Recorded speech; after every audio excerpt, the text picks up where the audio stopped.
Слав, привет. Привет. Я очень рада, что ты пришел. Я на самом Наконец-то. деле, да, давно тебя ждала. Хочу объяснить нашим зрителям, почему в моей студии, в которой обычно я приглашаю бойцов, сегодня Слава Никифоров, которого большинство из вас знают как стендапера и комика. Да. Слава на самом деле тренируется и занимается спортом серьезно. Он тренировался в команде Дартим, в клубе нашем. И вот я хочу с этого начать. Ты тренировался с нашими ребятами в клубе Дартим, как я сказала. Расскажи, как вообще вот кого из ребят ты бы выделил и каково это было заниматься с нашими звездочками? Вообще, я бы хотел отметить сразу, что я не только тренировался в клубе Дартим, я вел его открытие. Да? Да. Вот это я не знала. Когда мы познакомились первый раз с Азизом, он предложил мне провести открытие клуба, я не помню адрес точно, но это ниже Меги. На Тажибаева, Вот, да. на Тажибаева, да. И меня зал впечатлил сразу вот этим японским стилем. Мгм. Я уже тогда с ума сходил по японской культуре. И я провел открытие, и потом просто он сказал, в моей двери всегда открыты. Типа рукопашный бой, когда хочешь, можешь приходить тренироваться. И время от времени, я тоже там рядом жил, время от времени приходил. Потом я уехал на долгое время в Россию, и все так завернулось, завертелось, что Дартим уже стал не просто каким-то клубом, а профессиональной, полноценной командой с большой экосистемой. Но до этого я вел первый турнир по профессиональному рукопашному Мгм. бою. Я вот провел открытие, провел первый профессиональный турнир, уехал, вернулся, и уже огромная экосистема. Естественно, Азиз мне сказал, хочешь тренируйся в профессиональной группе, хочешь тренируйся для новичков. В любое время двери открыты. От тебя никто ничего не требует. С кем ты спаррингуешься там? Я ни с кем не спаррингуюсь, потому что у меня уже не получается спарринговаться, я не доживаю до спаррингов. Не, если так разбирать, со мной никто не работает в полную силу. Со мной Тимур всегда стоит, акула, в парах, потому что мы с ним тоже сразу дружились. Иногда Фаниль, но никто не старается меня измучить, как-то забить или прям спарринговаться в плотную. Но я хочу так думать, что я не даю им расслабляться. Я хочу в это верить. Короче, они мне дают думать, что я еще как-то могу работать с профессионалами, а я хожу, мне просто приятно с ребятами проводить время, просто смеяться. Ну, у тебя же были серьезные какие-то достижения? Ты выступал на серьезных соревнованиях? Да, я выступал до 18 лет. Я регулярно это делал, занимался спортом каждый день. Рукопашным боем или чем? Нет, я занимался тайским боксом. Начал с бокса, потом добавился тайский бокс. В боксе я выиграл область и понял, что это очень конкурентный вид спорта и очень тяжело там достичь чего-то такого высокого. Потому что там мы на области, я подрался то ли 4, то ли 5 раз.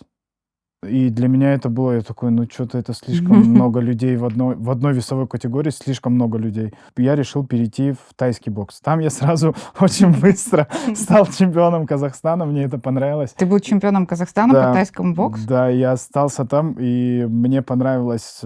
Он меня впечатлил очень сильно, тайский бокс. Потом конкуренция тоже. Но там надо понимать, что типа это не просто был переход с бокса, я пришел, и такой на боксе у меня все получилось.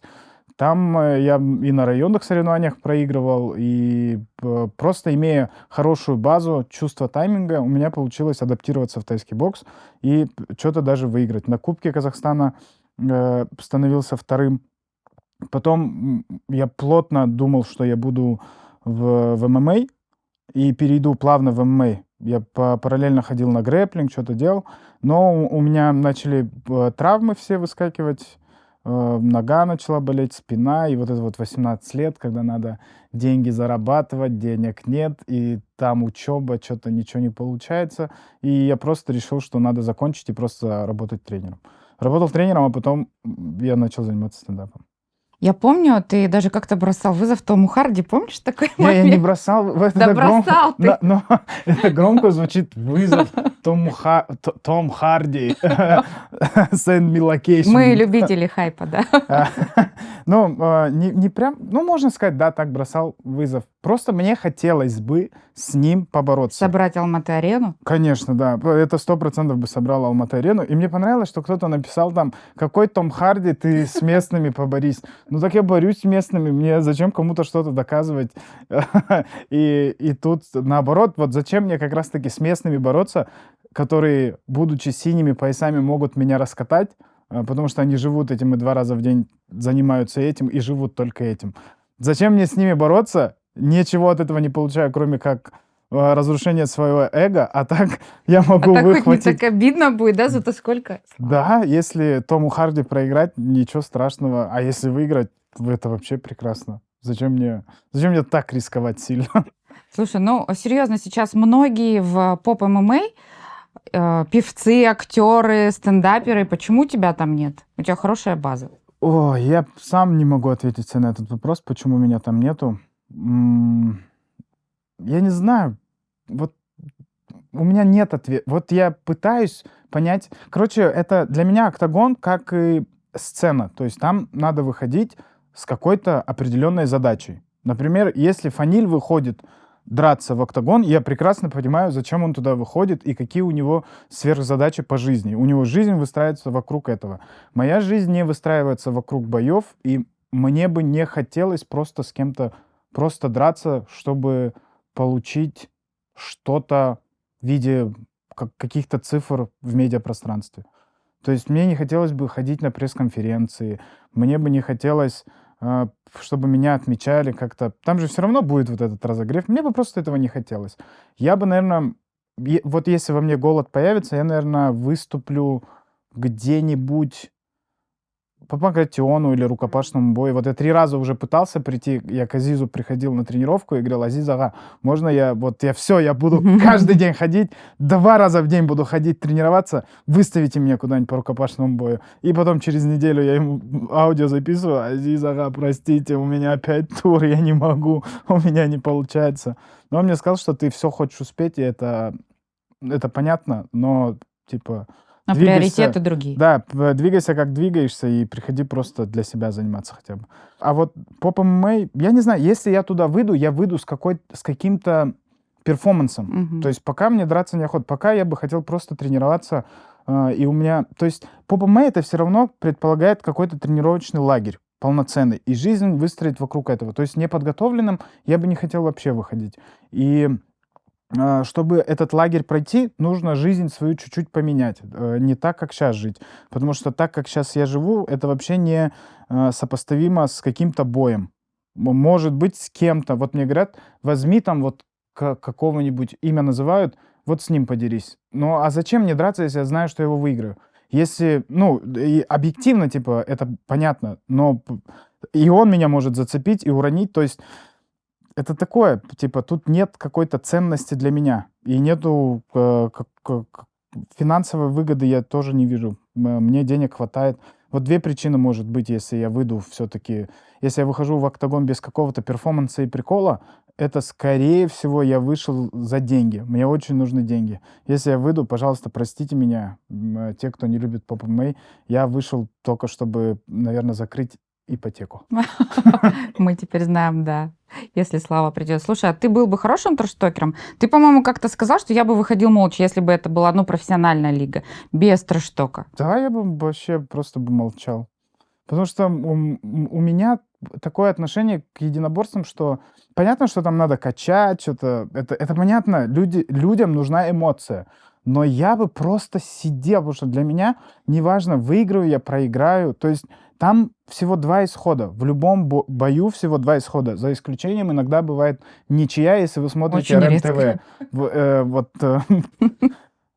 Но, типа, по большему счету там всего 2 исхода. Либо ты выиграл, либо проиграл. И тот, и другой вариант меня устраивает. Потому что в тот момент, когда я буду в октагоне, здесь и сейчас, я точно буду знать, что я отдам всего себя. И если я проиграл, значит, так надо. Ну, типа, это для меня будет как экспертиза для следователя, где мне надо будет сделать какие-то выводы над собой. Если я выиграю, прикольно, я в 2 раза больше получаю денег и прикольные рилсы в Инстаграм, что я выиграл, всем спасибо, отмечайте своих тренеров. Я хочу вспомнить, что у тебя... Мы как-то с тобой были на турнире в Актубе, помнишь? И Да, сидели около да. клетки. И тогда я поразилась тому, какая у тебя хорошая спортивная интуиция. Потому что ты... Ну, мы даже это записали, Да, помнишь, да, на да. видео, когда был бой Багдата Жубаныши, ты прям сказал, какой сейчас будет там Да. бросок. И я перевела камеру на клетку, и произошло именно то, что ты сказал. Вот ты... Реально, это вот у тебя такая спортивная интуиция, чуйка или что это Да, такое? это просто, я думаю, бойцовская Q плюс чуйка. И, понятное дело, где-то это попадает прям вот в 100%, где-то это попадает в какой-то близости. Но это все, наверное, от того идет, что я просто люблю единоборство. То есть я не прям изучал в тот момент этих оппонентов, но Да. я примерно понимал, кто как работает, уже просто наблюдая. Плюс я был очень рядом. Мы же вот так сидели Мгм. прям. Мы сидели, где сидят врачи Да. обычно. Вот это, то есть, я прям вот так смотрел. И я слышал более-менее, что говорят там, кричат, и что говорят там. И примерно у меня начало складываться, он вот так работает. Я его помню еще с финала чемпионата мира. И типа у меня вот так все начало складываться. И просто попал. Но это все складывается из-за того, что я просто люблю единоборство. Я всю свою жизнь смотрел бои, и я помню на кассетах, на дисках я покупал, то есть со времен Прайда. Мгм. Мне просто нравилось смотреть. Я когда ногу сломал, я лежал 3 месяца, там 2 месяца с гипсом, потом без гипса, и все это время я не тренировался, и я думал, что я буду смотреть бои, все карды UFC и просто записывать то, что мне интересно, как он это делает. Мгм. Условно, там я Ты прям такую аналитику хотел провести? я не хотел, я провел ее, я типа сидел и И записывал, записывал? да, типа как он это делает, почему это из какого, то есть Лёта Мачида, почему вот так вот с таким ударом смог выиграть, и я сидел, думал, откуда это из карате, и потом вот, ну, типа, как-то расширял свой вот этот вот диапазон IQ. Да, это чувствуется, что ты действительно любишь это. А не пробовал, может быть, там комментировать какие-то бои, сесть? Не Очень интересно хочу. тебе? Я очень хочу комментировать. Меня 2 раза звали в Рух файтинг, хорошие бои комментировать. У меня не получилось, потому что там что-то то ли я выступал, то ли где-то снимался. 1 раз меня звали в «Наше дело». Тоже у меня не получилось. Потом, в «Хайп файтинг» звали еще. Мгм. Тоже не получилось. И вот все разы у меня не получается. И Ну, ты сейчас хочешь. очень хочу. Я очень хочу комментировать бои. И мне кажется, это вот точно мне будет какая-то отдушина. Мгм. Потому что я сейчас не смотрю бои. Короче, я перестал смотреть бои, потому что мне... Я потом сижу, когда я посмотрел бои, и мне плохо. Почему? Потому что вот я посмотрел Фаниля бой, да? И если бы я был там, мне бы как-то было проще это прожить. А когда я сижу, смотрю, и когда, типа, мое мнение при мне осталось, и, типа, я не смог высказаться, чтобы меня услышали, то, что этот бой, на самом деле он выиграл. Да, И когда было спорное решение, да, последнее? да-да-да, когда Мгм. спорное решение, и Фаниль сам знает, что он не доработал, он где-то стоял, и типа все вот мы все понимаем, но если бы я вот эту вот свою желчь умную, которая у меня была, я бы ее вывалил туда в массы, мне бы было бы легче. А так я вот, что Резникова бой посмотрел, и я лежал, и я Фанилю писал, я говорю, я, наверное, больше бои смотреть не буду, я переживаю, я как будто потом хожу, как будто я проиграл. Что с Казбеком тогда я посмотрел, и мне так плохо было потом Мгм. от этого боя, но тем не менее он выиграл, но все равно я как будто через себя пропустил. А так, если здесь и сейчас я бы это выплевывал, я думаю, мне было бы как-то полегче. У меня есть вопрос про Казбека тоже. Я знаю, что вы с ним дружите. Ты Да, его очень поддерживаешь всегда. Когда проиграла Дильшода у нас в лиге, ты пригласил ее на подкаст, ты да, записал целый да, подкаст. да, И мне кажется, что ты выразил таким образом ей свою определенную поддержку. да, Это было очень, ну, благородно с твоей стороны, и я посмотрела, это была интересная беседа. Когда произошла ситуация с Казбеком, он выиграл, это была другая ситуация, но ты видел, какая волна хейта и негатива на него обрушилась. Мгм.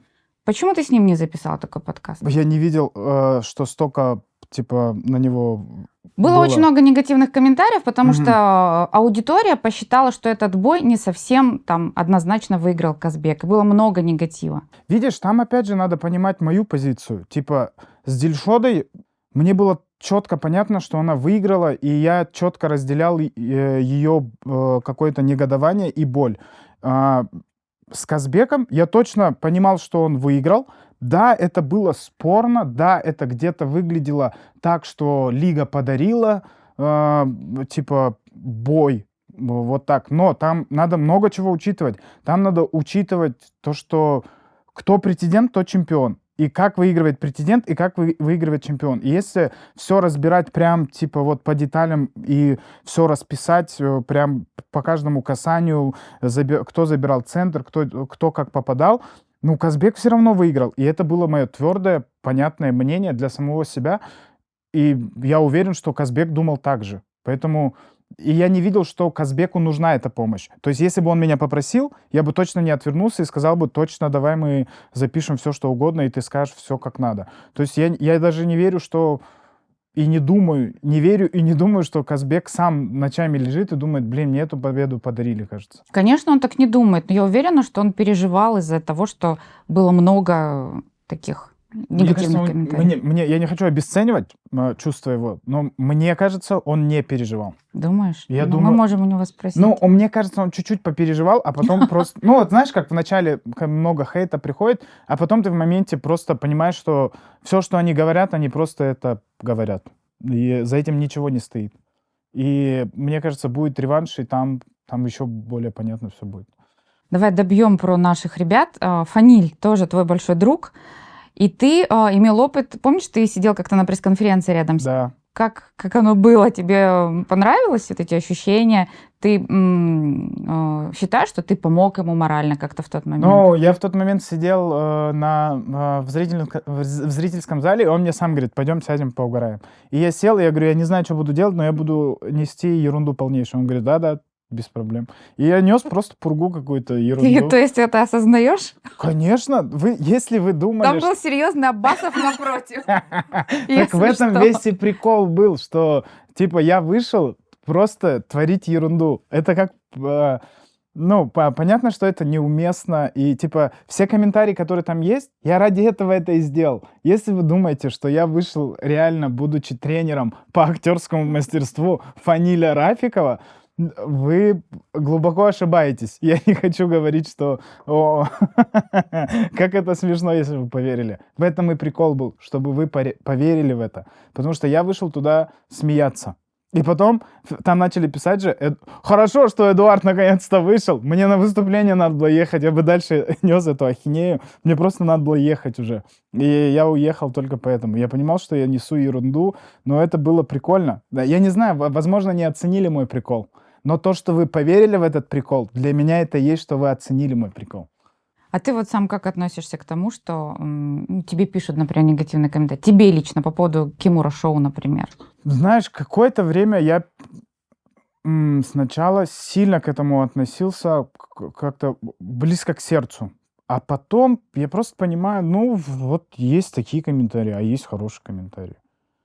Я ничего с этим не сделаю. Типа я уже не могу...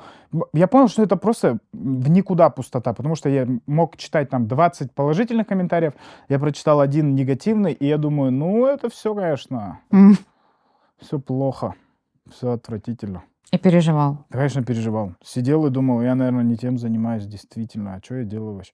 А потом, ну, я просто какую-то броню в себе сформировал. Для этого много времени нужно? Да не прям. Ну, видишь, у меня профессия от этого зависит. Типа, я каждый день сталкиваюсь с тем, что меня оценивают. И, Мгм. типа, когда шутка не смешная, я это чувствую. Я чувствую этот холод зала. И я как будто там научился это делать, и мне надо было просто взять с этого пример и перенести чуть-чуть на интернет. И я просто перестал сейчас читать комментарии. У Ничего. меня и угрозы были, и когда угрозы были, я вообще, типа, вот так, тогда точно я понял, что на это вообще не надо обращать внимание. Потому что у меня были угрозы из-за какого-то видоса, я не помню. И я пытался каждому объяснить все, что как я имел в виду. И когда я объяснял одному, он мне отвечал, типа, блин, на самом деле я твой фанат. И я думаю, так я не буду больше, вот Если точно. надо объяснять, то не надо Да, объяснять. если надо объяснять, то действительно не надо объяснять. Я, знаешь, хочу вернуться к твоему, не вернуться, вернее, а поговорить о твоем московском периоде, давай вот так Мгм. условно назовем. Можешь немного рассказать о том, что для тебя легче было пройти испытания, ну, скажем так, безденежьем, да, потому что, Мгм. понятно, ты рассказывала о том, что тебе там было тяжело, и не сразу у тебя все получилось, или вот испытания славой сейчас? А испытание славы — это что мы подразумеваем? Мы подразумеваем то, что ты популярный парень, Мгм. ты известный в Казахстане стендапер. Ну, наверняка тебе уже понятна вот эта любовь аудитории, публики.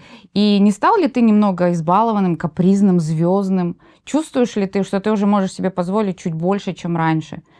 Я бы вообще не делил бы испытания, какие мне дались тяжелее, там и там, потому что те испытания, которые у меня были в безденежье и до того, как у меня что-то получилось, они мне дали какой-то внутренний стержень и напоминание о том, что может быть так. И вот так вот тоже это неплохо на самом деле. И это дарит тебе какой-то в конце вывод, который помогает тебе идти дальше. И я его, этот период я всегда помню, и я точно, наверное, благодаря этому как раз периоду я не могу задирать сильно нос. Поначалу я сильно задирал нос. Ну, не прям я такой, не подходите ко мне, я вообще-то звезда. Нет, я просто внутри у меня сильно распирало, что у меня получилось, и как-то я такой, я повелитель мира, и ничего не делал, не работал. Вот это вот больше вот на это, наверное, как-то влияло. Но потом это очень быстро прошло. У меня быстро все поменялось в голове, когда я понял, что надо все-таки дальше работать так же, как я работал, и вот в этот момент уцепиться и все это развивать и просто приумножать.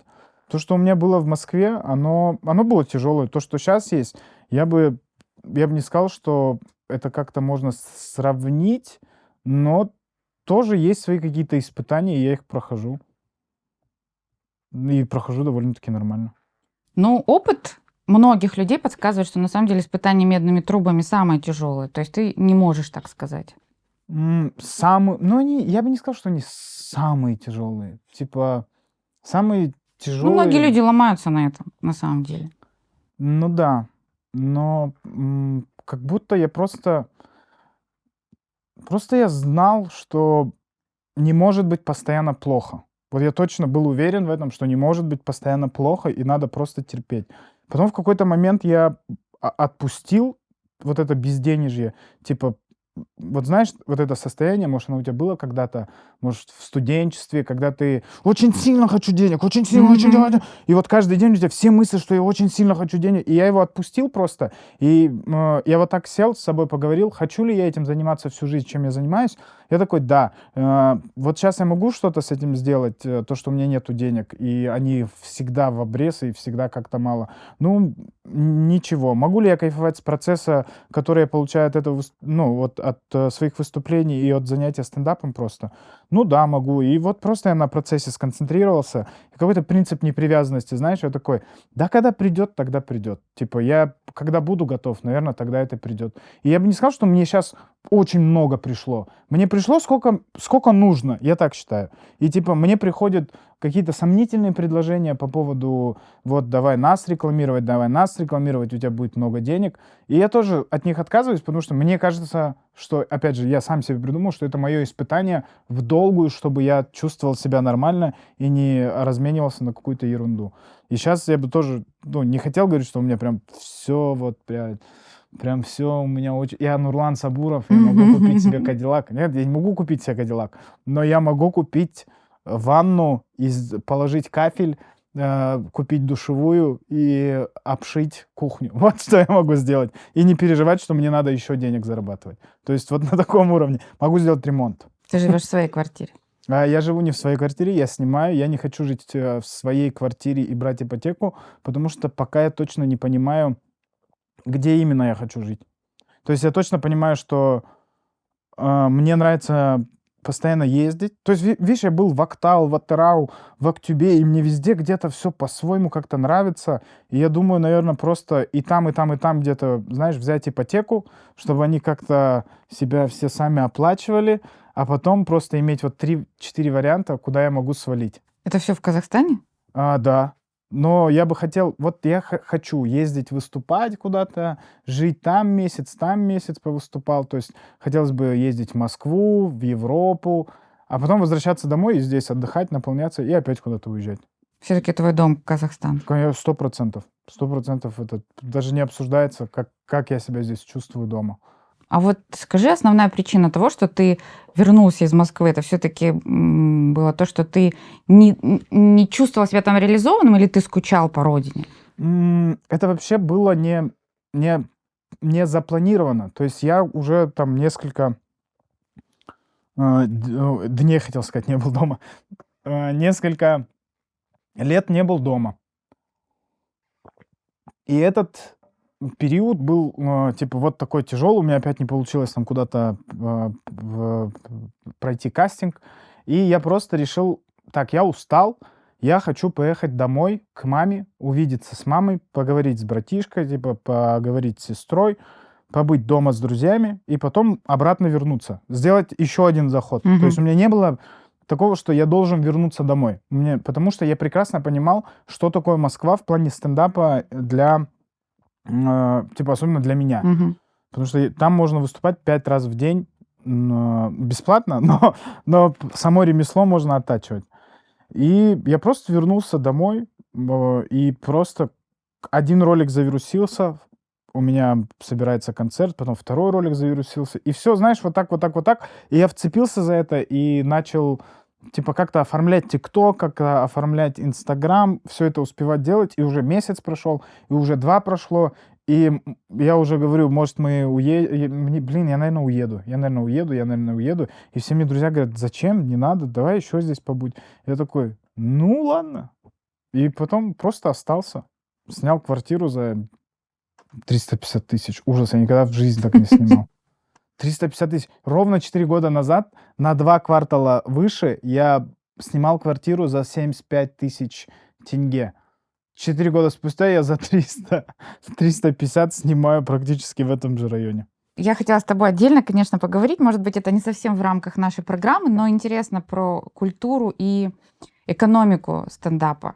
Стендап как форма современного искусства, она должна быть всегда в контексте, да, в контексте современной жизни. Знаешь, я не скажу, что я частый гость, я совсем не частый гость стендапов, но друзья мне рассказывают о том, что наши ребята, стендаперы, они до сих пор шутят про январские события. Это актуально? То есть это нормально? Ну, если у тебя есть эмоции к этому, это всегда актуально. Я про Сталина шучу. Это же, ну, нет Сталина, но я же про него шучу. Я его подвязываю где-то.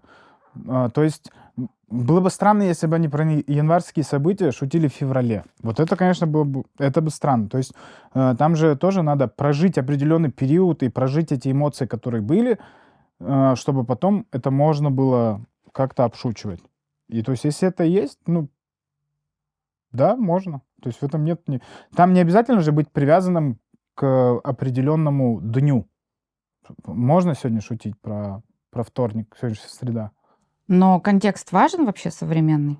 Конечно, определенно. То есть в некоторых случаях он обязателен. То есть в контексте, допустим, вот сейчас шутить про Токаева как? Про Тукаева? Да, можно ли шутить про Токаева? Вот ты как думаешь? Я считаю, можно. А про Назарбаева? Можно. А про Булата? Видишь, еще нельзя. Ну, Ну, это нечеловечно. Вот, типа, я думаю, ты поняла меня. Надо просто как на каком-то, ну, я не знаю, я на каком-то уровне понимаю, типа, о чем мне можно шутить. Но там просто комики могут... но для тебя есть вещи, про которые ты не шутишь? М, Самоцензура. Да нет, я обо всем шучу. У меня нет какой-то... Я хочу меньше материться на сцене, потому что я себя разбаловал. Да, это мой следующий вопрос. Есть ли стендап без мата? Есть. Есть? Евгений Чеботков. Да, кстати. И все? Не материться. Нет, есть много комиков без мата. Просто у нас даже есть мероприятие в Алмате, стендап без мата. Да? Да, То есть это маркируется специально? да, специально вот выбираются вечера. То есть это можно делать, и ничего не поменяется во многих шутках. Но некоторые комики не могут. Ну, ты считаешь, что ты перебарщиваешь все-таки с этим? От того, что я немного, когда выхожу импровизировать, чтобы заполнить эмоциями какую-то штуку, которую я еще сам до конца не сформулировал, я вот начинаю материться много. И вот эти мои маты, они меня уже начинают самого как-то, зачем так? Люди, которые сидят, им плевать, все в моменте нормально. Но когда на видео смотрю, мне немного не нравится. То есть они слишком неоправданы. Слав, кажется, Дудь назвал в свое время рэперов современными рок-звездами. Сейчас стендаперов называют современными рок-звездами. Ты чувствуешь, что это вот сейчас особые люди, которые популярны, как когда-то были популярны там, рок-звезды? Ну, блин, я не знаю, рок-звезды в плане образа жизни или в плане Мне кажется, в плане популярности. градуса популярности. То есть сейчас стендаперы, они такие в каком-то особом, в такой особой ауре известности. Мгм. Возможно, да, потому что это форма искусства, которая вот нравится народу, и она очень простая. И там просто кто-то, наверное, находит себя, и от этого все как-то идет вот нас наверх, наверх, наверх, наверх, наверх, и все стремительными шагами развивается. Но я бы не сказал, что мы рок-звезды, потому что есть, конечно, представители, у которых жизнь как у рок-звезды, но просто сейчас в современном мире вот этого вот цифрового поля, которое очень гибкое и очень восприимчивое, даже блогера какого-то можно расценить как рок-звезду, и если провести срез между блогерами и стендап-комиками, можно понять, что и те на самом деле популярны. Просто, наверное, стендап — это сейчас что-то новое, что сейчас идет, идет, идет, идет, но у нас будет определенный спад, где отсеются какие-то люди, в виде комиков, имею в виду, А которые ты сейчас считаешь, пытаются этот стать. тренд еще будет расти на популярность, или он уже где-то на плато какое-то выходит? Не, он еще, мне кажется, будет расти, потому что сейчас только все как-то набирает обороты. То, что сейчас в Алмату, в Казахстан, в частности, приехали много российских Мгм. комиков, это повлияло на внутреннюю вашу среду? Да, Конкуренция повысилась? конкуренция повысилась, но ее и не хватало на самом деле в Алмате. И она повысилась в хорошем смысле, то есть конкуренция рождает Мгм. качество. Мгм. Очень много комиков на обычных микрофонах. Это значит, что тебе уже сложнее записаться, если ты плохо выступаешь. Тебе надо выступать лучше, чем кто-то, чтобы успеть занять свободное место. То есть организаторы будут обращать на это внимание. То есть это тебя заставляет уже каждый день сидеть и писать шутки, и менять материал изо дня в день. Повлияло ли это вообще, в принципе, на индустрию? Очень сильно повлияло, потому что все комики, которые работают в клубе, не все, большинство из них вот в стендап-клубе, профессиональный стендап-клуб Central Stand Up на Кабамбай-Батыра 71, там практически все комики, они россияне, Мгм. которые работают именно как персонал, как администрация. Они практически все из России. И то есть это огромный вклад в индустрию. Там есть и наши местные ребята, которые помогают клубу, но в основном это вот ребята, которые там днями и ночами ночуют и развивают клуб. Ты как-то говорил, что не любишь стендаперов, которые вышли из КВН. Да, не люблю, не знаю, просто не люблю. Вот так не может быть просто. Да, Есть не какая-то знаю. аргументация. Ты не любил КВН в свое время, не смотрел? Наверное, потому что я сам не играл, и мне обидно за это. Вот Вот так, да, да. у меня такая боль какая-то, что я так и не сыграл в КВН, и они сыграли и в КВН, и здесь сейчас у них получается. И, блин, как они могли. Ну, не, знаешь, я не люблю, наверное, не всех представителей, потому что и Руслан Белый играл в КВН, и прекрасный стендап-комик. Наверное, некоторых представителей, которые приходят и говорят, что да чё, я уже, Зарешается. да, сейчас я быстренько концерт напишу, и потом смотришь на него и думаешь, ты говорить научись сначала один, без отбивок, потом уже что-то про концерты говори. То есть, наверное, вот весьма самоуверенных не люблю. Но опять же, как без самоуверенности, если он пусть лучше самоуверенным будет, чем неуверенным, и никогда не придет и не подарит нам какого-нибудь Ивана Абрамова. Тоже это больше от обиды моей, что я не играл в КВН. Я очень хотел играть в КВН. Признание. Мгм. Очень сильно хотел играть в КВН. А ты Просто можешь себя называть уверенным в себе человеком? А что формирует уверенность в себе? Ну, наверное, меньше сомнений, Мгм. больше такой уверенности в том, что все получится. Да, я уверен в себе тогда. Иногда, знаешь, блин, вот иногда периодами я очень уверен в себе. Иногда я в балансе уверен в себе. Иногда я так уверен, что мне кажется, что я не уверен. То есть это все как-то, знаешь, мне приходится постоянно а, варьировать между тем, что у меня в голове и что говорит мое сердце, и как все обстоит вокруг. То есть каждый раз, когда... Вот можно ли назвать меня уверенным человеком? Смотри, если мы вот так сейчас рассудим. Я ставлю тур, да, огромный тур по Казахстану. И я каждые 2 дня пишу менеджеру, говорю: что там у нас не собралось еще? Почему у нас не собралось еще? Блин, а что у нас? Блин, там всего 15 продаж, а там еще месяц целый до продаж. Я такой: да почему? Давайте что-то сделаем, давайте что. Вот это уверенность в себе или я переживаю? Тут непонятно. Но, наверное, поскольку я что-то делаю все-таки и достигаю каких-то своих целей, я могу сказать, что я уверен в себе человек. Где-то я не уверен в себе, где-то у меня не получается быть до конца уверенным в себе. Ты знаешь, мне кажется, еще как один из элементов того, что человек в себе уверен, то, что он не реагирует на то, что говорят там рядом, за спиной, враги, конкуренты. Он просто идет к своей цели. Тогда да, я уверен в себе. Ты уже это проработал.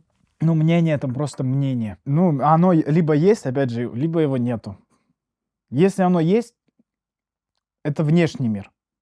Готов ли я реагировать во внутреннем своем мире, чтобы он зависел от внешнего мира? Не совсем. Слушай, ты сейчас говоришь прям цитатами из кабинета психолога, терапевта какого-то. Блин, вот я не ходил к ним много. Я ходил, но я понял, что я сам могу... Опять же, вот это вот либо самоуверенно, либо уверенно. Я сам могу делать тот же самый анализ и просто сам анализирую с собой.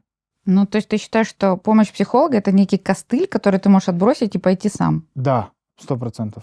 Нельзя подсаживаться на это.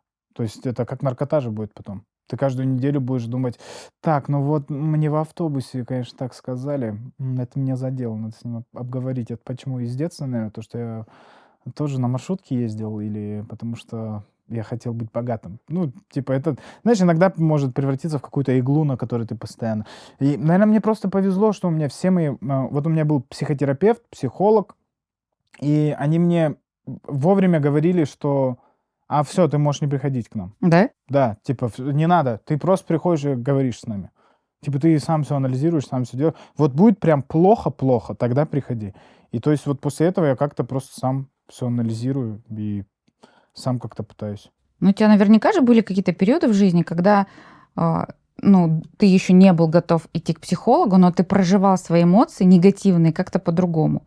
Ну, я имею в виду там алкоголь или что-то такое, какие-то Конечно, да. трипы. Да. Это, а, блин, не назову точно, когда это было, но это было. И это было вот, да, до того, как я пошел к психотерапевту и что-то там мы начали обсуждать. И это был период, он, знаешь, он как-то тебя захватывает, даже ты не замечаешь, как это происходит. То есть ты просто что-то раз выпил, 2 выпил, 3 выпил, потом ты думаешь, что ты скуку заполняешь просто, а ты не скуку заполняешь, ты вот эту пустоту, которую ты чувствуешь, ты через скуку пытаешься оправдать, что ты это делаешь не потому, что тебе больно и ты бежишь от чего-то. То есть, когда я точно понял, что алкоголь это просто подмена моей реальности, то есть, когда я не могу уже находиться в ней, когда я это прям понял и осознал, что я бегу от чего-то, тогда у меня все с этим начало налаживаться, и я понял, что я могу и без алкоголя жить спокойно и проживать эти эмоции. Понятное дело, я не говорю, что я категорический трезвенник, и вот давайте-ка мы все никогда не будем пить. Это ваш выбор, делайте что угодно, но злоупотребление, надо понимать, что злоупотребление алкоголя, оно идет не просто от какой-то такой вот физической зависимости, оно может еще идти от того, что ты меняешь эту реальность и бежишь от этой реальности. И от чего ты бежишь, надо, конечно, вот с собой поговорить, либо со специалистом поговорить. Да, хотя бы для начала начать со специалистом, потом ты поймешь. Просто у нас такое общество, наверное, где не принимают специалистов как специалистов. Но это тоже понятно, потому что их очень много в последнее время стало. Наша цивилизация, вот какой-то у нас, наверное, переходной период, где мы пытаемся разобрать свои эмоции, где мы пытаемся понять, что это такое, как с этим работать, как это не подавлять, проживать и как вообще быть человеком, который все проработал и не вредит человеку рядом из-за своих каких-то внутренних проблем. То есть, ну, я думаю, на это еще надо время какое-то. Но период с алкоголем, он был период а, с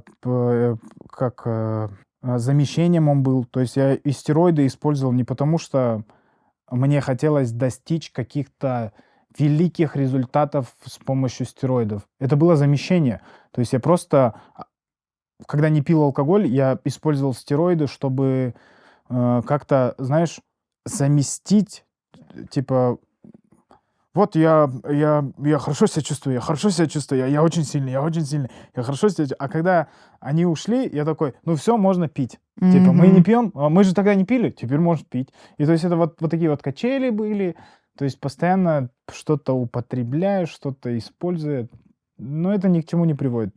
И то, и другое принесло мне очень много проблем, которые я сейчас вывожу. Я сдаю анализы, я хожу, делаю УЗИ, и везде у меня что-то болит.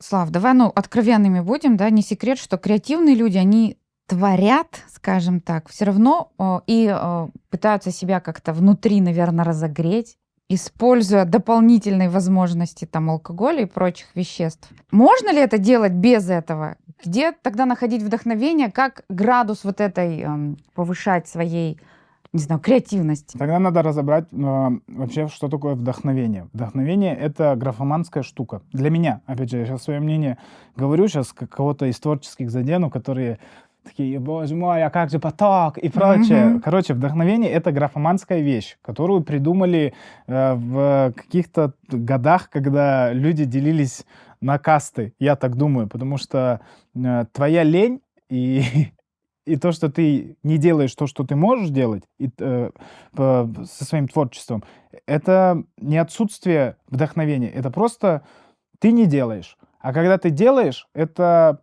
не вдохновение, это просто, это твой мозг, который, он не различает искусство ты сейчас творишь или ты делаешь что-то механическое. То есть каждый день, если, вот яркий пример, если ты каждый день на протяжении месяца будешь писать, пытаться шутки.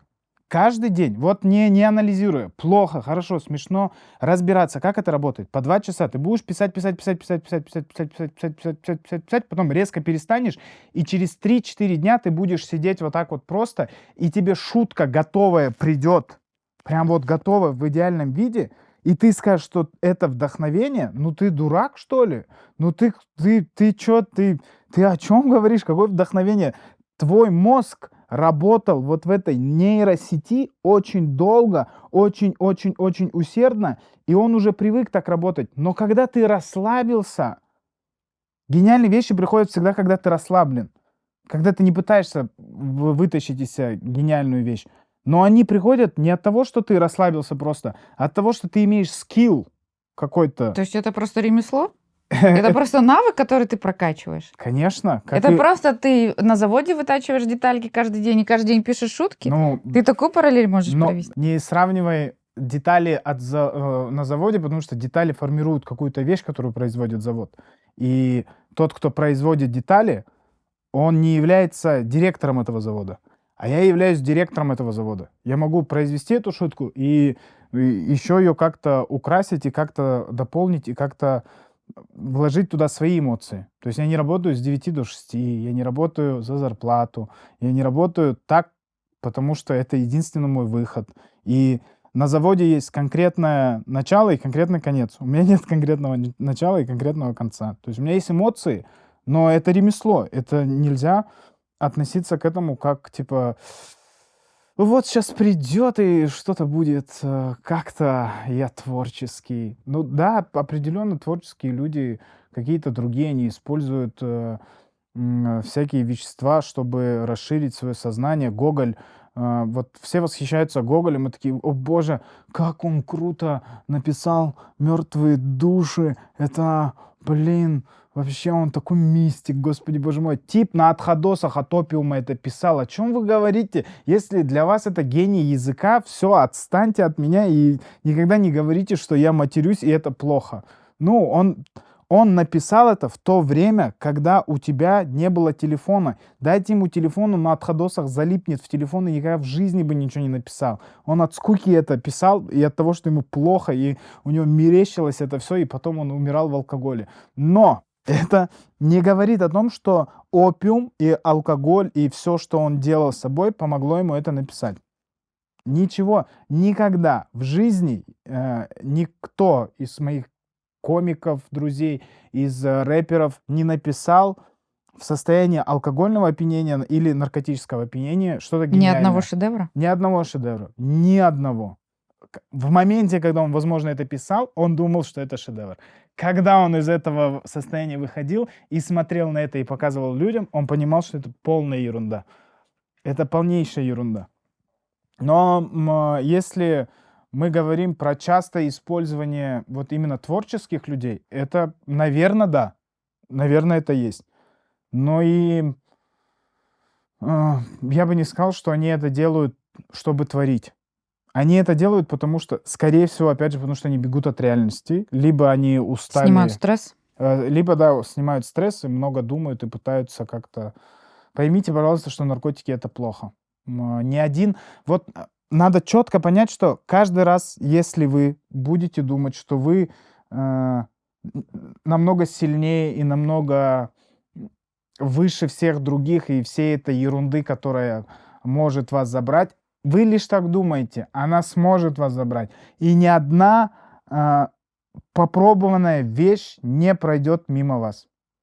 Все будет в вашем здоровье. Не сразу. Никто говорит, что ты завтра пойдешь лечиться. Ты пойдешь чуть позже. Когда пройдет время, ты даже не заметишь, как это. Потом ты делаешь УЗИ, и тебе говорят, у вас сосуды что-то в бляшках. Ты сейчас свой опыт рассказываешь? Нет. Я говорю опыт друзей. Ну, правда. Мои друзья, наркоманы. Они все умерли. Не, у меня не было жесткого опыта с наркотиками, но типа он был. И то, что у меня сейчас есть, ну, даже врач, когда смотрел мои анализы, он говорил, ты вот это делал? Я говорю, когда-то очень давно, да, но типа сейчас я вообще никакого отношения ни к алкоголю, ни к наркотикам не имею. Он говорит, этого достаточно, чтобы получить вот это, то, что у тебя есть. То есть, а я не был ярым каким-то уничтожителем своего здоровья или прям жестко торчал, прям как в клипах какого-нибудь рэпера, который вам там вот такое вот. То есть такого не было. Но, тем не менее, это не проходит бесследно. Хотя я всегда пытался питаться правильно. Всегда. Но это типа не... И всегда я пил кальций с утра. И витамин С. Спасибо тебе за то, что ты рассказал, и за советы, которые сейчас озвучил. Мне кажется, это очень полезно. И никогда не лишнего об этом напомнить. Конечно, наша аудитория это Да, мне люди, кажется, которые тут из наоборот, спорта, да. да, но тем не менее это важный месседж, который, я тоже поддерживаю. Но если вернуться к тому, что ты сказал про скилл, о Мгм. том, что шутки, в принципе, писать это ремесло. Тогда вопрос, любой ли может писать шутки человек? Абсолютно Или любой. нужно иметь определенный талант? Как и в боях, наверное, ты можешь быть генетически одаренным, вообще прекрасным, сложенным, и IQ у тебя может быть там перескакивать всех своих напарников, но дисциплина бьет класс. И что бы я там ни говорил про, допустим, самых талантливых людей, которых я видел, они все проигрывали тем, кто просто дисциплинированнее их. И тут также, если ты не работаешь над собой как артист, как комик, со всех сторон не пытаешься себя как-то качать, то вряд ли ты, даже если ты предрасположен, опять же, вот предрасположен и талант, да, который ты Мгм. говоришь, что это такое? Я не верю, что это какая-то штука, которая типа определяет твое ремесло и твое предназначение. Потому что я не помню, какая книга, но я читал, описывает он ситуацию, что офицер сидит с круглыми часами, открывает вот так часы, и там ноты. Просто ноты. И он показывает дочке и говорит, что это за ноты. И она по нотам угадывает, что это за песня, и понимает, что эти часы они дарят маме на день рождения. М. И он такой, да, правильно. То есть это уровень культурного воспитания тогда был, ну, типа, очень на высоком уровне. Там ты должен был играть на фортепиано или на пианино. До сих пор не понимаю, в чем разница. Ну, короче, не суть. Ты Знать французский, знать французский, вальсировать, вальсировать. верховая, да. Да, я не говорю о минусах того общества, но ты должен был это делать как просто как данность. Ты должен был играть. И вот теперь представь, несколько поколений это совершается. Вот, допустим, род Никифоровых, да, вот в то время. Он это делает, один офицер, сын его, потом внук, правнук, правнук. Потом это обрубается, в какой-то момент что-то происходит, но ДНК, оно не стреляет через одно поколение. Оно может через 5 поколений стрелять, через 6, через 10. И вот я в 2023 году сижу и такой, ой, блин, я очень талантливый вообще. Я слышу, как, блин, не знаю. А там кто-то очень сильно... Про дедушки спасибо, да. Да, типа прадедушка там умирал с утра до вечера и играл, чтобы быть в этом обществе самым настоящим человеком, которым ты должен быть по тому стандарту. А тут ты такой, это Бог мне дал. Понятно, что Бог придумал эту цепочку ДНК, но не надо думать, что он тебе напрямую спустился и такой, вот это тебе. Ну, это типа не отменяет того, что тебе надо будет работать. Просто надо радоваться, что типа у тебя получается это и прилагать усилия. Вот, наверное, я так делаю, потому что если я приму просто, что я предрасположен, я просто буду отдыхать. А так мне проще принять, что мне надо еще и работать. О мифах. Правда ли, что все люди, которые вот на сцене веселые и легкие, оптимистичные, в жизни очень тяжелые и сложные? Да. Давай в быту, скажем так. Ну да. Ну, опять же, я думаю, что, ну а что сложного, я просто есть. Вот я не понимаю, вот Не понимаешь, что? я не понимаю, типа, правда ли вы наедине с собой всегда счастливы? Правда ли вы не задумываетесь о том, что нас окружает? Правда ли вы готовы думать, что смеяться всегда это нормально? Правда ли вы, что каждый раз, когда вы наедине с собой или когда вы смотрите внутрь себя, вы думаете, время веселиться. Не, я просто пытаюсь не думать, скорее всего. А внешне это может казаться, как будто я прям несчастлив и угрюм. Просто мы, наверное, много думаем. Наверное, поэтому. Только из-за этого. Но это маниакальная штука. Ну, ты прям про Анализировать. крайности сказал. Да. Я говорю про обычную жизнь. Знаешь, вот у тебя есть девушка сейчас, Мгм. но ты живешь один. Мгм. Почему? Потому что я психопат. Я не знаю, блин. Потому что... Сейчас, да, я для себя сформулирую до конца.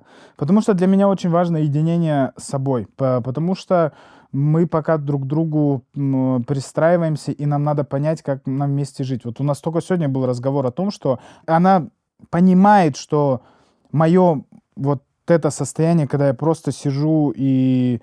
Ага, да, окей, конечно. Никак не направлено на то, что у меня есть претензии к ней. Да. И ей все равно неприятно. Потому что то, что я излучаю в этот момент, оно, ну, типа, оно негативное. А я иногда сам не понимаю, что я чувствую, и как будто я пытаюсь не думать, что я чувствую. Потому что я устаю иногда думать о том, а что я думаю, и как я думаю, а зачем я думаю. И слишком много вопросов задаю самому себе. И типа в этот момент я просто, ну, я такой, ну вот такой я. Но у меня большая часть настроения это, ну вот такой я. Где-то я очень счастлив, где-то я не очень счастлив. Где-то я просто мне сложно быть. Вот у тебя почти каждую неделю концерт, иногда по 2-3 раза, да, в неделю? Да каждый день практически. Почти каждый Да. день. Вот ты приходишь, ты эмоционально истощен, это же Мгм. все-таки энергообмен большой с публикой, ты много отдаешь. Иногда, да, иногда я говорить не могу. У меня был один вечер, когда я суммарно провел 6 часов на сцене. И вот я в конце вот так сидел просто.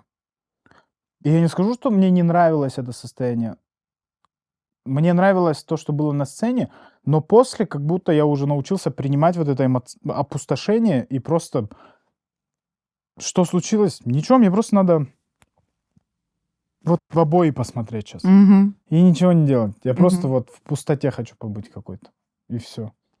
А от чего можешь зарядиться в такой момент? Ты побыл в пустоте, окей, потому что тебе нужно что-то впитать. Да, скорее всего, ты просто поспал, проснулся, и новый день начался, и опять готов на сцену. Типа просто поспать. То есть мы вдохновение перелистываем, нет этой главы в твоей книге. Да, оно так вдохновение, типа, оно, оно всегда при мне. Просто иногда это становится рутиной, но когда рутина для тебя становится не рутиной, это новый этап профессионализма. Потому что я люблю это, я правда люблю это. Я не знаю, чем мне заниматься еще. То есть я люблю заниматься спортом, это тоже дарит очень много эмоций мне. То есть вот я там схожу на тренировку в дартим, у меня получится пройти в ногу фанилю, не получится его посадить до конца, но у меня получилось пройти в ногу, и я хожу весь день, радуюсь этому, что я смог вообще-то фанилю в ногу пройти. Возможно, он мне и дал в ногу пройти специально. Чтобы ты почувствовал себя Да, счастливым. чтобы я почувствовал счастливым, но я хожу счастливый. Это тоже заряжает. Но как будто это нормально, вот типа сидеть вот так и тупить. Но для меня, опять же, некоторые люди не понимают меня полностью. Некоторые люди не понимают, как, типа, почему вы до сих пор вместе не живете. Мы будем жить вместе, но это типа этап. Мне не хотелось бы жить вот в этих отношениях, где вы выясняете все. Типа нету такого, что тебе нельзя приходить ко мне домой, нельзя оставаться у меня. Мы жили какое-то время вместе, но потом обстоятельства так сложились, что нам не получается сейчас жить вместе, потому что есть какие-то и к себе вопросы в первую очередь, которые надо решить, что-то как-то поменять. То есть это же всегда работа над собой. Вот я только сейчас начинаю понимать, отношения — это работа над собой. Конечно. И типа я такой, ну ладно, надо работать. Если надо работать, давай и здесь работать. Везде надо работать, оказывается. Нельзя просто такой, вот принимай меня таким, какой есть. Вот это слюбится, стерпится, это неправда. Я не верю в это не работает. Все наше поколение, которое слюбилось, стерпелось, Развелось. да, развелось. Есть такое ощущение у меня, может быть, я не права, поправь меня, что у тебя очень такие обостренные сенсоры, и ты то, что люди обычные, возможно, бы и не приняли, не восприняли, ты очень глубоко воспринимаешь, и очень сенситив такая натура, да? Да, да. Ну, в Мне принципе, кажется, ты даже можешь заплакать, когда какое-то увидишь что-то красивое или да, я сентиментальную вообще какую-то ною вещь. часто, если честно. Я не знаю почему. Типа, бой какой-то могу посмотреть. И вот я недавно посмотрел документалку про Сен-Пьера. Опять, типа, это мой любимый боец. И я вспомнил, что, типа, я смотрел на Сен-Пьера в детстве и хотел быть как он. И, типа, меня это так растрогало. Я сидел просто, у меня слезы накатывались. Могу заплакать, если увижу кота, который без дома. Ну, типа, могу заплакать, когда я устал. Не устал, а прям вот устал. Типа, просто не понимая, что у меня происходит. Могу заплакать просто от того, что вот так сегодня. Ты себя не сдерживаешь. Да нет. Ну а чё, это же эмоции. Вы до сих пор люди не понимают до конца, что это такое. Я точно понял, что нельзя подавлять их. Понятное дело, я не заплачу, типа, от того, что меня ударили или обидели вот тут и сейчас. Я плачу от того, что это есть. Ну вот, типа, мне хочется плакать, я не говорю себе: "Нельзя плакать, ты не должен плакать. Никогда не плачь, ничего не надо". Нет, захотел поплакать — поплакать. Поплачь, чё я. Ну, там же легче становится. Может, это, какая-то, типа, я не знаю, какая-то уже, может, программа во мне, что, типа, я плачу, а потом мне легче становится. Но, типа, это есть. И я не рыдаю, ухлебываюсь в этих слезах, и я бы не сказал, что мне это прям необходимо. Прям вот раз в неделю надо Есть это, я плачу. Нету этого, я не плачу. Типа есть радость, радуюсь. Ну, ты не расцениваешь это как... у нас же в обществе не принято, чтобы мужчина плакал. И мы и сыновей так воспитываем. И мужские слезы зачастую воспринимаются как слабость. Это тех людей, которые воспринимают. Если вы меня воспринимаете плачущим слабым, пожалуйста, воспринимайте. Но я-то сам знаю, что я не слабый человек. То, через что я прошел, я точно не слабый человек. Если мы измеряем в физических показателях, я тоже не слабый человек от того, что я плачу. Я могу плакать и делать становую одновременно. Ну, это вам как-то будет стыковаться? То, что это у нас в обществе есть, нельзя плакать, да, я не могу, знаешь, как-то ориентироваться в каких-то вещах, особенно в чувствах. Я не могу ориентироваться на общество. Типа, особенно на запрет чувствовать. Ну, как-то это тоже странно. Ориентироваться на все общество. Понятно, откуда это пришло. Конечно, если бы мы были сейчас чуть-чуть вот назад отмотать, естественно, там нету времени плакать. И тебе некогда плакать. А сейчас, ну, типа, да, я не знаю. Я бы не сказал, что меня это как-то... Если кто-то меня считает не мужчиной от того, что я могу плакать, ну, пожалуйста. Это ваш выбор. Вы можете делать все, что угодно в этой жизни вообще. Но на меня это никак не повлияет. Но ты еще рассказывал о том, что столкнулся с тем, что общество тебя не понимает, например, в том, что ты выбрал себе девушку с ребенком, да, и очень многие задавали тебе вопросы. И Да. мне очень понравилось, честно, как ты отвечаешь. Это очень благородно. И на самом деле очень много таких стереотипов, и мы сейчас можем уйти в дискуссию и о бытовом насилии, которое Мгм. сейчас актуально. И знаешь, я хотела тебе сказать, что очень важно, чтобы такие люди, как ты, которые все-таки имеют влияние на людей, инфлюенсеры, озвучивали это, что это нормально, что это не нужно стигматизировать, что женщина с ребенком это не женщина с довеском, она такая же полноценная девушка, Да. которую можно любить так же, и нет никаких отягчающих обстоятельств в этом. Там единственное, что может, типа, как ты сказал, вот это слово. Отягчающих обстоятельств. Отягчающее обстоятельство — это то, что, ну, определенно твоя... Ответственность Да, твоя удваивается. ответственность и то, давай честно, твоя там, твоя ответственность, она не такая огромная, как ее ответственность перед ребенком. То есть там просто какой-то твой комфорт будет страдать. Вот, допустим, ребенок кричит, и он кричит. Ну, ничего не сделаешь с ним. Но, опять же, это что в этом такого? Типа, само отношение, я хочу поменять, как-то, как бы это правильно сформулировать, чтобы люди... Вот у меня есть друг, который мне говорит, типа, вот у нее есть сын, наверное, нахер не хочу. Типа, понимаешь, он сам сейчас понимает, что это неправильно. Он сам понимает, он говорит, я не понимаю, почему я так думаю. Типа, как будто, я не хочу говорить это, как будто она использована, понимаешь? Типа, это Понимаю. не, вот я хочу это как-то искоренить, убрать. Потому что у меня мать, у меня был отчим, типа, и у меня был отец. Отец у меня пил. И на моих первых соревнованиях был отчим. И типа у меня наоборот сложилось впечатление, что типа это круто, когда у тебя есть типа какой-то взрослый человек, который пришел тебе. Да, это не родной отец, но он типа в союзе с твоей мамой. Он пришел с моим братишкой уже, с маленьким братишкой, пришел на соревнования, с работы отпросился, и мне было дико приятно. И типа я вот смотрел на него и думал, так он же вообще не общается со мной как, типа, знаешь, как-то небрежительно или как-то он пытается быть строгим со мной. Он просто, типа, общался со мной как с ровесником. И я такой, ну, кайфово.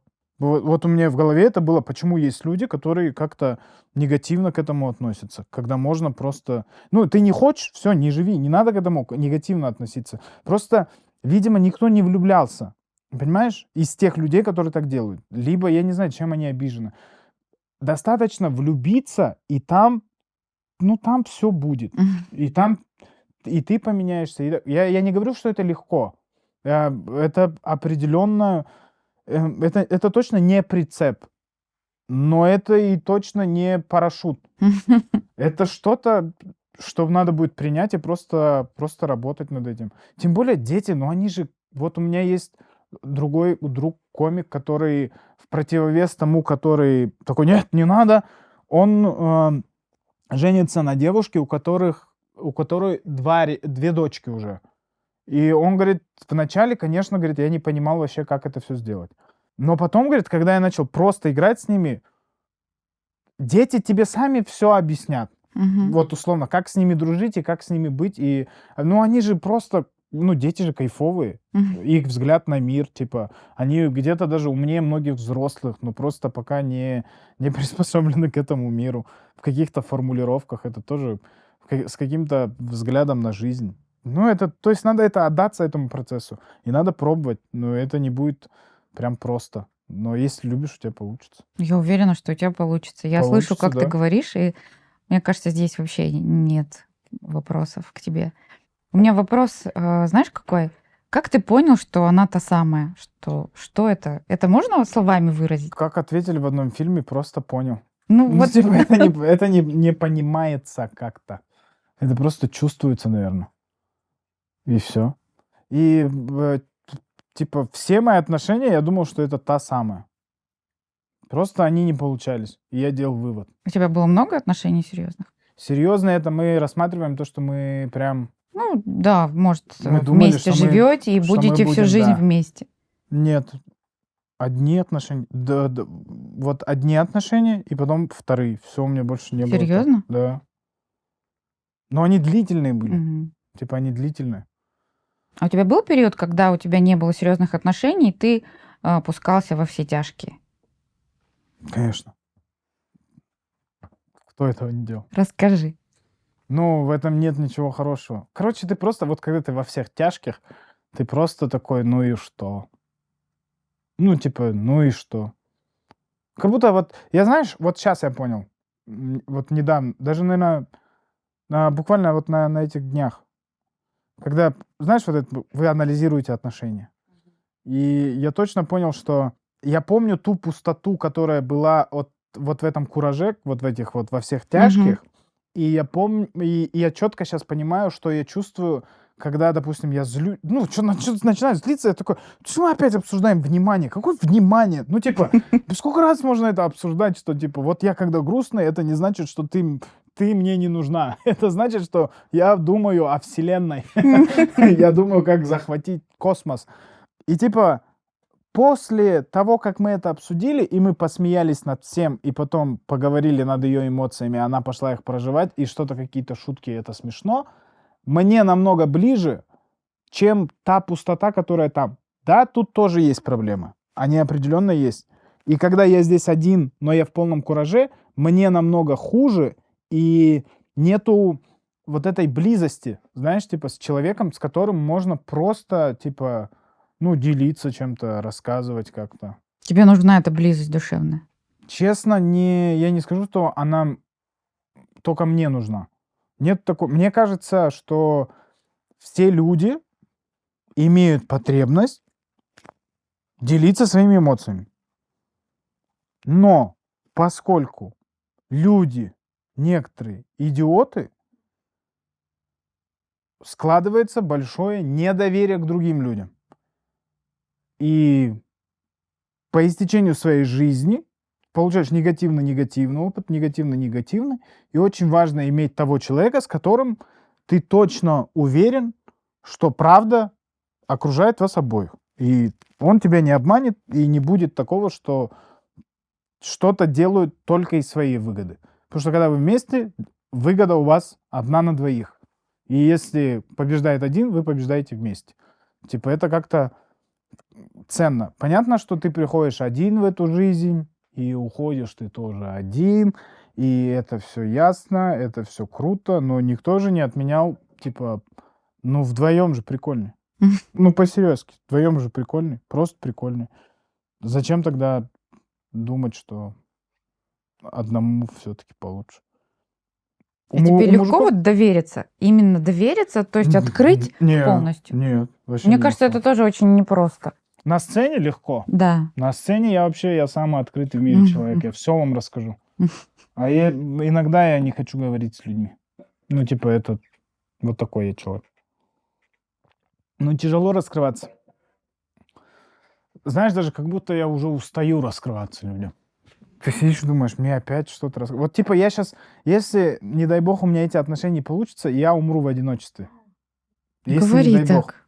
Ну, нет, я тебе вот ветвь событий, да? Мгм. Типа и еще раз перед кем-то раскрыться М. и рассказать, кто я такой, нет. Я не хочу больше. Ну, все, типа, поэтому я здесь готов работать, что-то менять в себе, потому что все то, что сложилось в ней, и то, как она выглядит, и как, короче, все пока совпадает, тут надо работать. Но я готов работать, но вот мы делаем вид, что если не получилось, я готов умереть в одиночестве. Но я не хочу умирать в одиночестве. Я уверена, что все получится. Ты готов работать, это самое главное. Да, это самое главное. Ну и она готова работать. Она тоже огромную работу проделывает. И она как будто быстрее ее проделывает. И может, я просто не замечаю в себе, но она, типа, с того момента, как мы начали встречаться, она огромную работу в себе проделала. И как мать, и как девушка. Ну, типа, там очень серьезный подход. Но она тоже спортсменка, видишь. М. Спортсмены дисциплинированные. Мгм. Ты знаешь, один момент из всех твоих интервью и подкастов меня эмоционально просто снес. Не догадаешься, какой? С отцом? Да. М. Я, честно, я когда смотрела, у меня такие были эмоции, я не представляю, что ты чувствовала, когда ты это рассказывал. М. Ты не жалеешь, что ты так открылся? Я жалел, когда я вышел, я пацанам сказал, что мне кажется, я не знаю, типа, я зачем, ну, типа, я начал троить очень сильно после этого выпуска, я ходил, и я ходил с пацанами, что-то, я говорю, я это специально сделал, это маркетинговый ход. Они такие, да, маркетинговый ход. Потом мы, что-то мы подделали, опять встречаемся в бане, и они общаются, как общались, а я вот так сижу. И типа я очень в мыслях, типа, не зря ли это сделал. То есть очень много мыслей по этому поводу. Типа, как будто я, знаешь, рану вот так расковырял, Мгм. и типа, и сижу, и И смотрю, как дальше она... что с этим Да, делать? типа, и что с этим дальше делать? А еще и все рану сейчас мою увидят. И типа, потом, когда, ну, люди же твари многие, ну, типа, они будут это использовать против меня. Я так начал думать и, типа, сильно загоняться. И я думаю, ладно, перед этими вот, которые сейчас со мной в сауне сидят, я вот правду всю скажу, как есть. Потому что я же до этого им сказал, что я это сделал как Мгм. маркетинговый ход. И они такие, Мгм. ага, ага. И я вот так стою и говорю, я должен вам сказать. Вот вы здесь, да, 4 человека. Я это сделал, потому что было во мне вот это. Я плакал. И они сидят такие, ну, мы знаем. Ну, типа, плакал и плакал, типа, никак наше отношение к тебе не меняется. Ну, типа, это твой опыт, твой путь. Типа, если надо будет, выскажись, и все. И потом, когда выпуск вышел, я не смотрел его, я не читал комментарии, я ничего. Я закрыл для себя этот выпуск, да, особенно в этот момент, Мгм. когда у меня все случилось. Типа, начали в личку сообщения прилетать, что у меня такая же история с отцом, у меня вот это было, у меня то было. И я такой, так вам это помогло? Я такой, ну, блин, круто. Последний раз ко мне подошел Марат Уралгазин, и он сказал, типа, это круто, я тоже, типа, ты пробил меня. И я такой, ну тут тоже я точно понимаю, что я не жалею. Я не знаю, зря, не зря, типа, как дальше это против меня будет, или со мной, типа, я не... Вот была эмоция, я ее прожил там.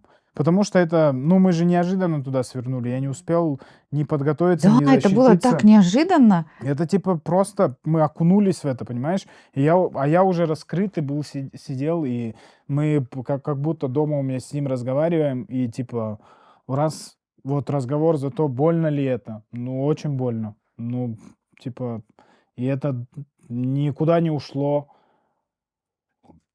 Это также остается, типа, где-то в меньшей степени, где-то ты забываешь про это, но типа это с тобой будет. Также думаю, а как бы все было, если бы? Также мне там больно, когда По-мужски чисто мне не с кем поговорить.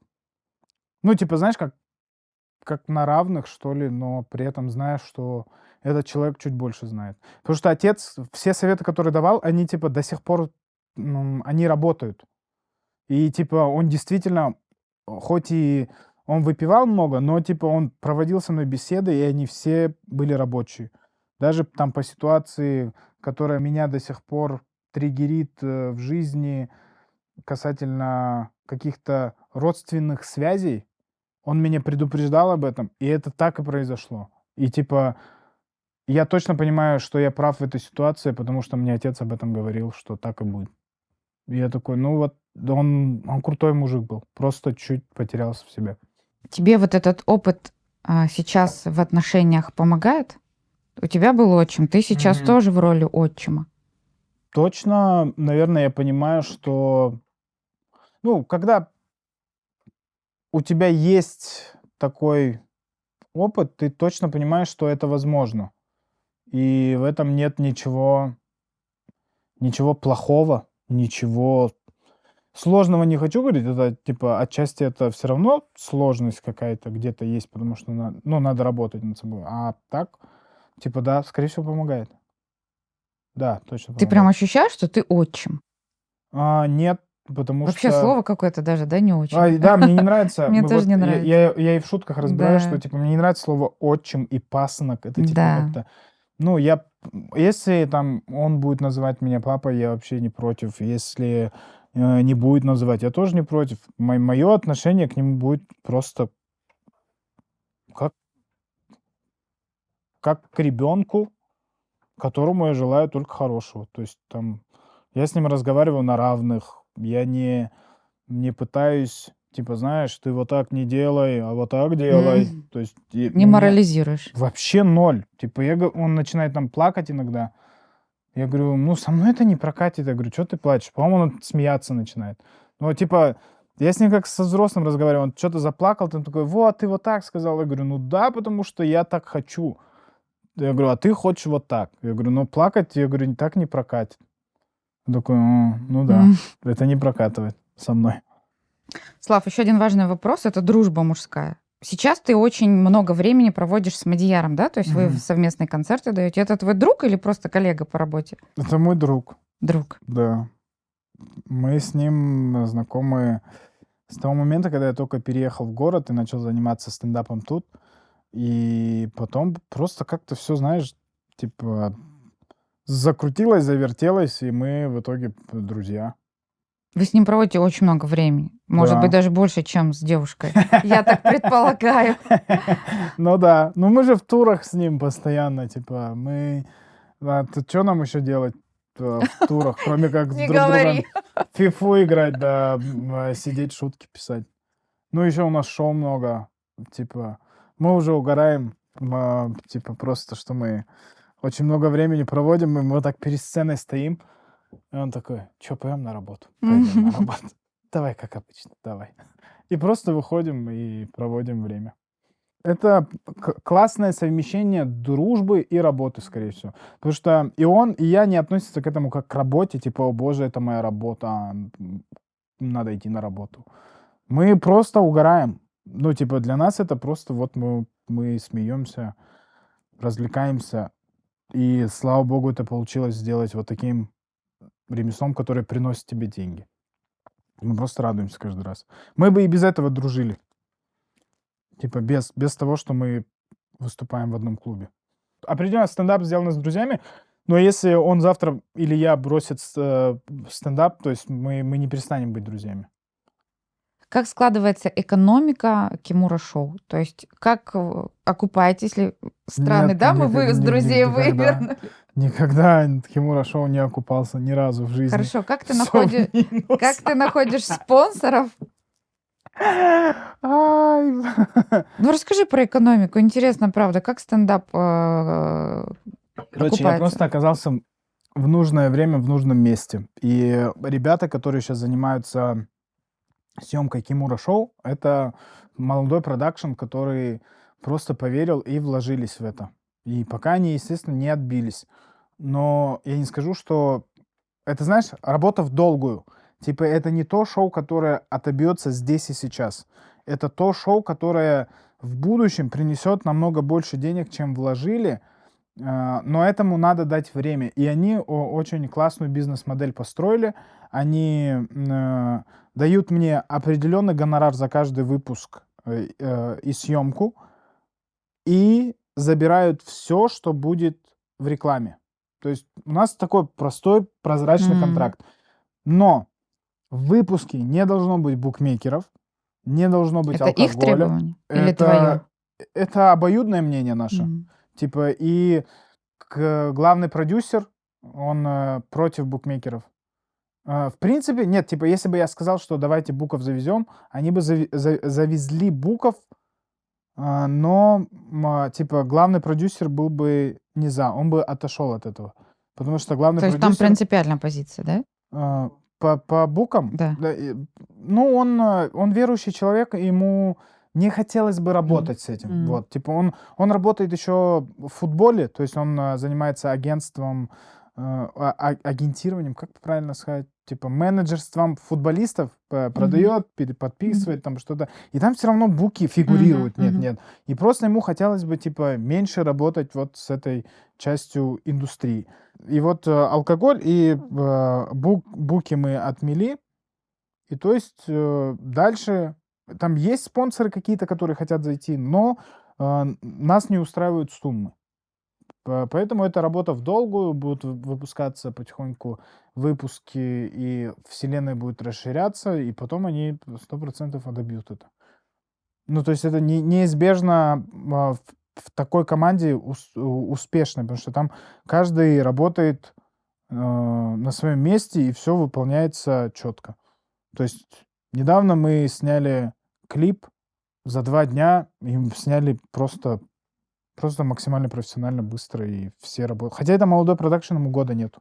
То есть они только начали работать. Если зайдет какой-то рекламодатель, и тебе нужно будет писать шутки под него, для тебя это окей? Вообще без проблем. Ну, типа, во-первых, там, если скажут лично мне писать, вряд ли такое будет, потому что они мне дают полную свободу и типа шути как хочешь.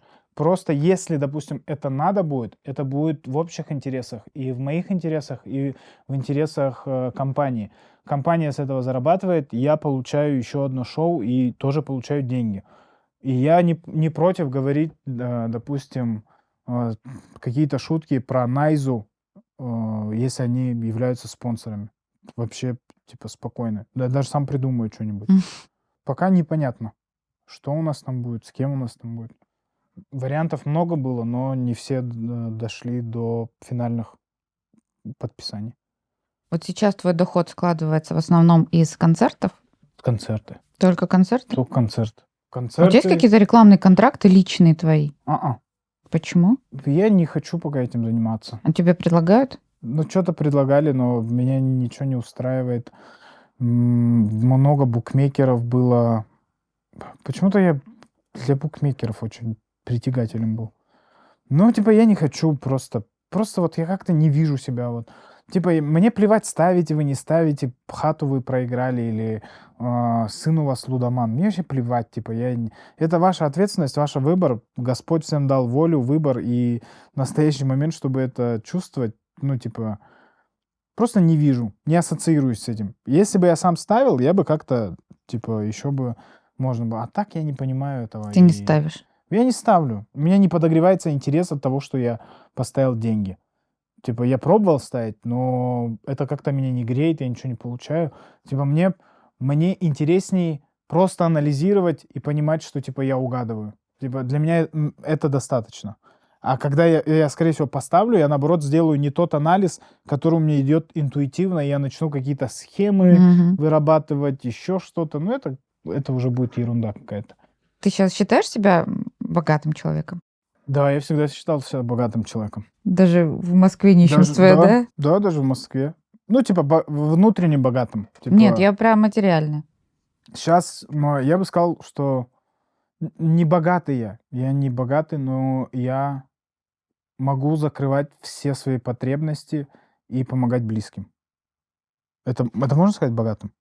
Но если ты так ощущаешь себя, Я ощущаю себя просто Ну, ты можешь взрослым, просто, тебе состоятельным. захотелось пойти, допустим, примитивный пример где-то, и купить вещь, которую ты хочешь, не задумываясь и несмотря на чек, сколько она стоит. Да, конечно, 100%. Этот свитер я так и купил, но он стоил, правда, 26 тысяч. Но я готов был любую сумму отдать, чтобы его купить. Он действительно очень красивый. Спасибо большое. То есть я в тот момент, когда я его увидел, я такой, я готов его купить, даже не спрашивая сумму, дайте мне его. И мне потом сказали 26, я такой, ого, класс, он еще и дешевый. То есть это круто было. Расскажи про свой концерт. На больное, да, значит? Да. Хороший концерт, типа, он вышел у меня на канале Слава Никифоров. Я снял его, не помню когда, монтаж был 2 месяца, все было тяжело, как-то нервно. Там что-то звук пропал, потом еще что-то пропало. И, короче, все закончил, смонтировал. Вот выкладываю 11 числа я его выкладываю. 11 ноября. Да, 2 дня он жестко набирает, разрывает все мои представления о цифрах, которые могли быть. 140 тысяч за 2 дня. Я такой, боже мой, это единственный ролик в моей жизни, который так быстро набирает. И он просто останавливается, и мне приходит сообщение в творческой студии Ютуба, что мне выдана желтая монета и ограничение 18+. И он просто не рекламируется нигде, и не набирает, и никто его не видит. И, короче, я сильно расстроился из-за этого. День походил, погрустил, а потом думаю, ой, он наберет, сколько должен набрать. Типа, мне без разницы. Единственное, о чем я думал, что, блин, все-таки надо было его продать на платформу какую-то, потому что у меня было 2 предложения от платформы, продать его за деньги туда, выложить там, а потом через месяц на Ютубе. И типа я бы заработал деньги. Хорошее предложение. Тогда я решил, что нет, я хочу его выложить поскорее, чтобы набрать 1 000 000 просмотров. Мгм. Самое тупое решение в моей жизни. Надо было просто выложить и не париться. Ну, опять же, это я считаю, что Опыт. опыт, и, скорее всего, он ту сумму, которую мне предложили, я не считал той суммы, которую он стоит. Он намного больше стоит, и он мне намного больше принесет, если он будет просто в доступе. И сейчас люди, которые его посмотрели, даже эти 140, из них 40 придут ко мне на концерт и Мгм. типа принесут мне лучше новый материал, который я на них проверю, и деньги. Ходить на мои концерты. У тебя в Москве концерты, да? Да, 2 концерта. 24-го, 25-го. И завтра в Казани. Завтра? Да, 23-го. Ты уже сегодня улетаешь. Завтра в обед. Прилетаю, потом сразу на выступление. Вообще, какие планы на следующий год? Ну, тут просто декабрь остался, уже понятно, что Да, вот там я предновогодняя суета начнется. поэтому сгрустнул, что у меня, блин, о чем мне на следующий год? У меня есть 2 сериала, которые я хочу снять, которые я когда-нибудь реализую. Кимура Шоу, естественно, будет сниматься, выкладываться. Если я сниму 2 сериала, это значит, я нашел людей, которые готовы вкладываться в это и верить, что это отобьется. Поехать в тур. Мы едем в тур По по СНГ? Мы едем в тур по Казахстану и ближним странам в декабре, а в январе мы хотим уже в Европу поехать. Мгм. По Европе поколесить, потом вернуться обратно, поотдыхать, да и просто пожить бы хотелось просто. Ну и потом с сольным концертом, естественно, во все города поеду по Казахстану. Даже в самые маленькие хочу заехать, типа Ридер, Рудный, всякие маленькие Талгары, Каскелены, во все хочу заехать. И везде выступить. Тебя не выматывают вот эти дороги, Да я уже путешествия? как будто не знаю, как жить по-другому. Да? Да, мне получается.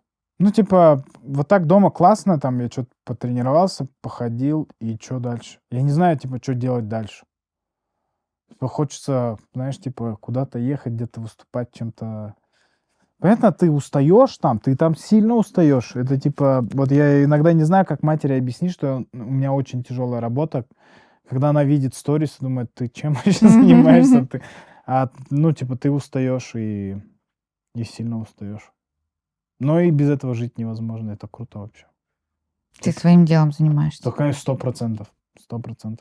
И вот как с таким там графиком, режимом думать, что получится в попу моей нормально подраться. Вот нам нет. Он и фамилию говорил, что я... Позавчера ему говорил, что завтра я приду в 8 утра на тренировку. Ты хоть раз в 8 утра приходил на Один раз я тренировку? пришел. Один раз я пришел. Азиз, наверное, там в обморок упал. Да он говорит, ты что здесь делаешь? Я раза 3 еще схожу, наверное, с утра. Но ты в хорошей форме. Несмотря Спасибо. на то, что свитер у тебя объемный, видно, что ты поддерживаешь. Да, я стараюсь. Ну вот я сейчас бросил пить всякие вкусности есть, типа сахара. Ну типа я бросил пить и сахар. Прекрасно себя чувствую на тренировке, и это реально работает, когда ты, короче, не ешь сахар, ты ешь больше, все равно ты, короче, везде смотришь, тут сахар, и ты в итоге ешь правильную еду и прогрессируешь намного быстрее. Мгм. И по сути, честно, я признаю, что я не пашу на тренировке. Ну Мгм. типа, я вот прихожу в World Class. Я в World Class тренируюсь просто. О, Я прихожу в World Class, я купил первый раз в жизни абонемент. Первый раз в жизни я купил World Class абонемент. без рекламы, пожалуйста. Без рекламы. Я не могу. Подарите мне кто-нибудь абонемент, я к вам буду ходить. Я, кстати, только поэтому хожу, потому что я заплатил деньги. И, короче, я прихожу, и вот у меня никогда нет плана на неделю. Я прихожу, и я такой, ну сегодня я буду вот так тренироваться. Кидаю мяч, бегу 200 метров на ускорение, лезу по канату, потом канат вот этот вот, один круг сделал такой, пойду жать. Иду жать, просто иду жать. Потом думаю, блин, было бы неплохо поприседать. Иду приседать. И вот так вот что-то там по чуть-чуть, там по чуть-чуть, там по чуть-чуть. И просто нормально себя чувствую. Я прекрасно умею составлять тренировочные программы с учетом твоих целей, физических возможностей и типа потребностей. Я все понимаю, как это делать, но мне интереснее просто интуитивно приходить. Знаешь, как ребенок приходит, веселится, что-то делает. For fun. Да, for fun, и потом уходит. Но типа я чувствую себя хорошо. Ну, это не самый главный перепахиваю. критерий, мне кажется. Да, и технически-то я все правильно выполняю. Типа я знаю, где Ну что да, у как тебя же делать. база есть все-таки. А вот тебе важно, чтобы девушка твоя тоже в форме была? Или это вообще не критично для тебя? Ну, она, кажется, как я, она типа с детства в спорте, поэтому тут даже варианта, что она не будет в форме, такого невозможно. Важно ли мне? Ну, я думаю, да. Да. Да. То есть, если бы, предположим, сейчас ты был бы сингл, одиноким, Сингл. да, Так.